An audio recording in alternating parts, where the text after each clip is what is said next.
हैं जब चुनाव सामने आता है। राहुल लाल जी, कैसे देखा जाए इसको? गंभीर समस्या, और अगर ऐसा ही चलता रहा, चुनाव इसी हिसाब से अगर संपन्न हो गए तो फिर परिस्थितियां कुछ बदली बदली सी दिखाई देंगी। लेकिन क्या आपको लगता है कि इतना आसान है देश में सब कुछ अपने हिसाब से कर लेना, ढाल देना? 75 साल का इतिहास तो ऐसा नहीं रहा। 2014 और 2019 को भी देखा जाए तो कमोबेश वैसी स्थिति नहीं थी। लेकिन क्या 2024 में ऐसा हो सकता है, जिसके बारे में अनंत हेगड़े बता रहे हैं या कई सारे बीजेपी के नेता दबी जुबान से ही सही लेकिन कहते हैं, संविधान बदलने की बात करते हैं? क्या वहां तक पहुंचता हुआ ये देश दिखाई देता है, या इंडिया गठबंधन इस बढ़ते हुए कदम को रोक लेगा? राजीव जी, भारतीय जनता पार्टी मूलतः अगर इनके 10 वर्षों के कार्यकाल को देखें तो जैसे जैसे इनके कार्यकाल का समय आगे बढ़ता है वैसे वैसे संविधान पे हमले बढ़ते चले जाते हैं। और सबसे दुखद चीज तो जब नया संसद भवन बनाते हैं और उसमें नकली शंगोल जब मोदी जी लेके आ जाते हैं, न्याय स्तंभ जिसको कहते हैं, वो नकली न्याय स्तंभ इस लग रहा है कि वो जो शंगोल है इस देश को बड़ा भारी पड़ रहा है, नया संसद भवन भी बड़ा भारी पड़ रहा है। तो तब से हमें लग रहा है कि संविधान के ऊपर हमले और ज्यादा बढ़ गए हैं। सोचिए कि देखिए, एक सवाल दो चीज है कि भारतीय जनता पार्टी करना क्या चाहती है और देश की जनता क्या करेगी। मैं अभी पहले जो इनके संविधान के ऊपर जो इनकी क्या स्थितियां रही, एक तो सोचिए कि जो हमारे संविधान निर्माताओं ने संविधान बनाया था वो ग्रंथ कितना पवित्र है। दुनिया भर के संविधान से कहीं से भी अगर हम लोग तुलना करते हैं तो गौरवान्वित महसूस करते हैं राजीव जी, कि आप उसमें एक साथ महिलाओं को अधिकार देते हैं, आप एक साथ दलितों को अधिकार देते हैं, आप उसमें अनुसूचित जाति, जनजाति, पिछड़े वर्ग सबों के लिए अधिकार का पैकेज है। दुनिया के जो बड़े बड़े देश जिनको हम लोग बड़ा कहते हैं, सोच लीजिए कि अमेरिका 1776 में आजाद हुआ, 1789 में उनका संविधान लागू हुआ, लेकिन उनको महिला मताधिकार देने में 1920 में महिला मताधिकार दे सके जी। ब्रिटेन में सोचिए कि 1928 में महिला मताधिकार मिल सका। यहां पे एक पैकेज के रूप में सबको अधिकार वो मिल गया। तो ये जो इक्वलिटी की चीज है कि सबको सबके हिस्से की चीजें मिले, ये कभी भी भारतीय जनता पार्टी और आरएसएस परिवार को पसंद नहीं है। और ये तो दिखता है राजीव जी उनके चरित्र में। आज तक अगर आरएसएस में एक भी जो है महिला प्रमुख नहीं बनी है तो सवाल तो उनसे पूछा ही जाएगा कि महिलाओं को लेकर क्या सवाल रखते हैं। और अभी सही सवाल उठाया गया कि जिस समय हिंदू कोड बिल लाया गया उसमें भारतीय जनता पार्टी जो जनसंघ आरएसएस क्यों विरोध कर रहा था, उस चीज का समर्थन करना चाहिए था, लेकिन समर्थन नहीं किया गया उसका। तो ये एक विरोध की स्थिति आपको दिखेगी यहाँ पे। और आप सोच के देखिए कि हाल के समय में जो संविधान के मूलभूत ढांचा, आधारभूत ढांचा है, 1973 केशवानंद भारती केस, जो स्वतंत्र भारत का सबसे बड़ा 13 सदस्यीय संविधान पीठ है राजीव जी, और उसके फैसले की आलोचना कौन कर रहा है कि वो बदल देना चाहिए?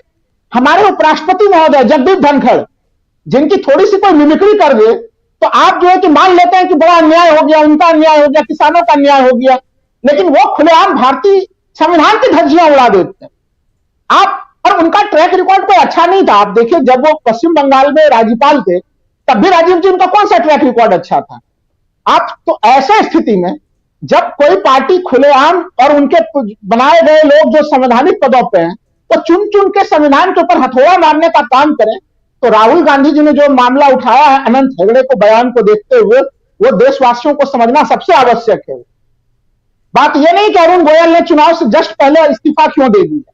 बात यह है कि जब उनकी नियुक्ति हुई तब भी उनके हड़बड़ाहट में नियुक्ति होना वो भी जो है कि सवालों के दायरे में था, और आज जब जिस तरह से चुनाव पूर्व उन्होंने जो है कि इस्तीफा दे दिया वो भी सवालों के दायरे में है।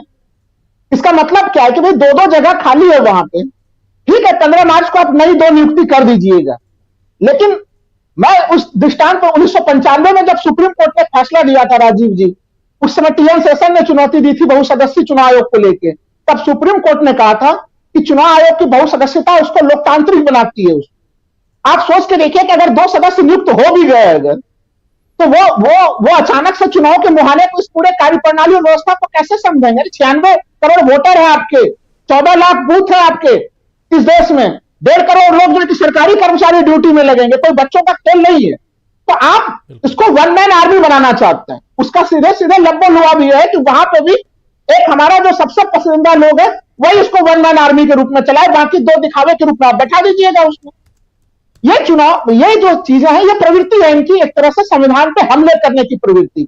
और राहुल गांधी जो चीज जनता के सामने में भारत जोड़ो यात्रा 1 में उठाते रहे, भारत जोड़ो यात्रा, अभी न्याय यात्रा 2 में अभी भी उठा रहे हैं, उसकी ये ज्वलन तस्वीर प्रस्तुत करता है कि आपके संवैधानिक संस्थाओं के प्रति वो जो हम लोग कह रहे हैं कि अघोषित आपातकाल की स्थिति और क्या होगी कि आप चुन चुन के सभी संवैधानिक संस्थाओं को कमजोर कर डालिए। आप अगर सुप्रीम कोर्ट संजय मिश्रा जी के मामले में उनके एक्सटेंशन पे प्रतिकूल टिप्पणी नहीं करती तो आज भी ईडी के डायरेक्टर वही बने हुए होते, पता नहीं अनंत काल के लिए बने हुए होते।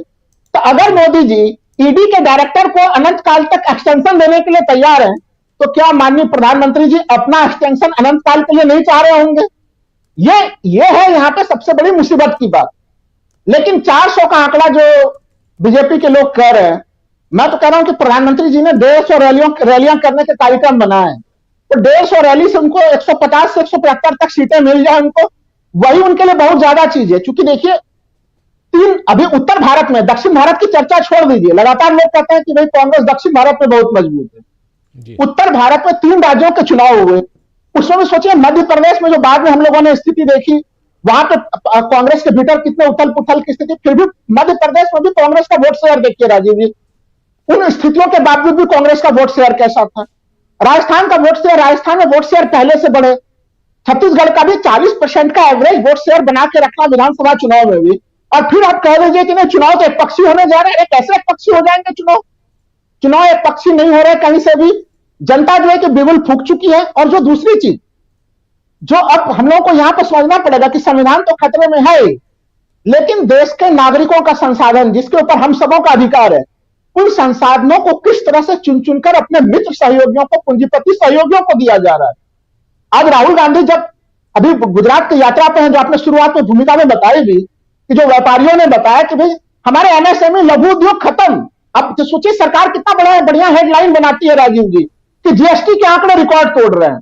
अरे कौन सा सेक्टर दे रहा है जीएसटी? संगठित क्षेत्र के आंकड़े हैं ये।